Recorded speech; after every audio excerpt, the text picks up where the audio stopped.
Hello everyone, just a quick brief introduction before the video.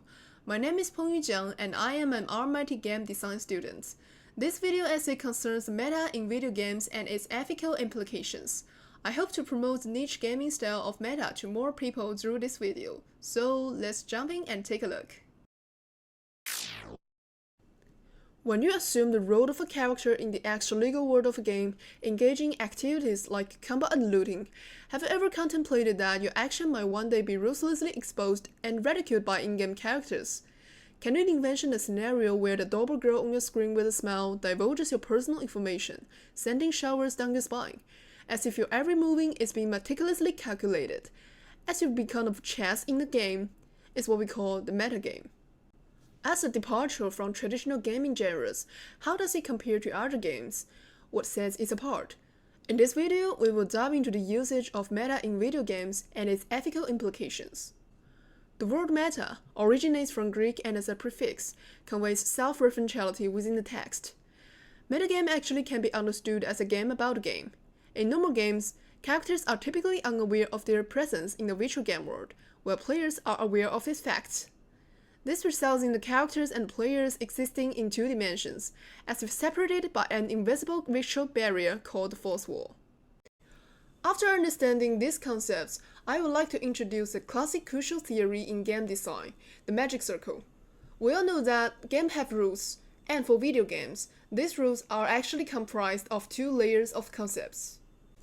The first layer of concepts involves the rules within the game itself, called internal rules. For example, in Tetris, the rule that completing a full row of blocks causes that row to disappear. Breaking this layer, it just can't be considered as breaking the fourth wall. For the second layer, it involves a virtual set of external rules.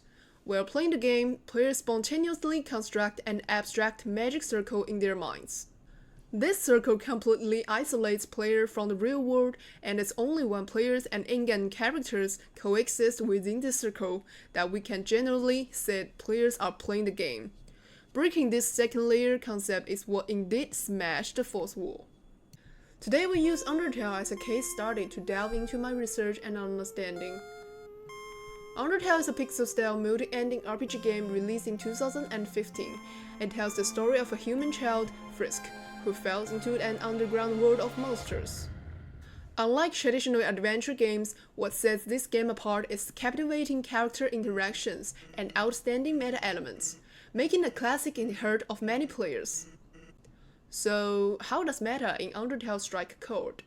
If we say that when Flowey deceives the player at the beginning of the game and attacks with friendliness pellets, is provoking and humiliating the player. Then the player kills Toriel and Flowey Molson after a regretful reload their save in hopes of resetting everything. It just can't be said that it's truly spine-chilling. Meta text significantly amplifies the external pressure when deviating from other moral values or plans. This sensation is akin to being under surveillance, much like the shame and guilt one feels after committing an act that troubles one's conscience, which someone had mercilessly exposed. It's a transformation of moral dilemmas into profound internal questioning and shock. So, what are the deeper factors at play here? We often come across instances of breaking the fourth wall by characters in movies and TV shows. However, these levels of fourth wall breaking can only be classified as one-way actions because, in reality, the audience can only witness the scene as spectators, and there is no further interaction between the two sides afterwards. But when characters not only provide specific feedback based on the player's actions, but even require the players to take actions to get out of the circle to respond to them. This breaks the external rules of the magic circle and results in a highly emotionally bidirectional behavior named twofold play. In Undertale, the game reads the player's actions. It makes notations, meaning that if players don't completely delete the game document, once they do some bad thing, they will face a failed intrusion and ridicule forever. Interestingly, while browsing the Steam Undertale game community forums, apart from the enthusiastic fans' art and creations, it's not hard to find some discussions regarding the game's multiple ending design. Some believe it's a technique employed by the author Toby Fox to enrich the game's flow and gameplay, while others perceive it's just like Toby's dark humor. as some players on their first playthrough might not be aware of the mercy option and inadvertently kill the project, leading to a situation where they can't achieve a good ending despite their efforts. Was the game's creator designing it with a taste of malicious fun to disgust players? In a 2018 gaming interview, he provided an answer. That I've been playing an RPG and I'm like, why don't I do this? Like, thinking about all the random enemies that you slaughter that you don't care about, and then the heroes are like, yeah, we're great people. You never address the fact that you hurt all those people. You just sort of push it aside because they don't matter. So I'm like, oh, why don't I make it so all the enemies are nice and they have personalities and it matters and you feel bad when you hurt them? That could be interesting. Why don't I make it so the game is only 6 hours long so you don't have to spend your whole life playing it? That could be nice for people. Toby's interview actually response involves Papala's perspective of empathy and sympathy.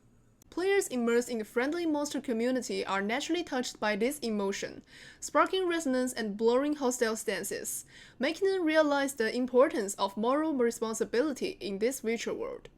This also represents a form of self-reflection on conventional game rules posed by the game to the players, as players are responsive to the real emotions of the monster community during the game, leading to the spontaneous emotional response to the external world.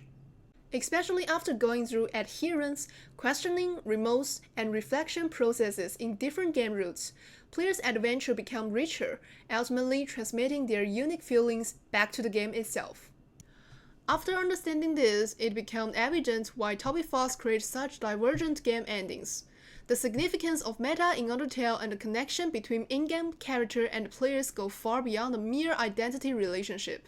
What's even more important is that this influence is mutual.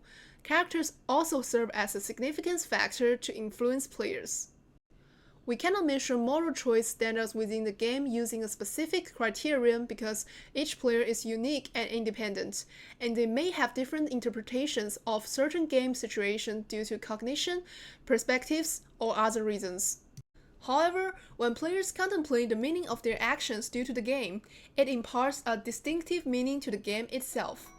The ability to make choices courageously and engage in self-reflection may be the trait that Toby, as a game designer, hopes to convey to players.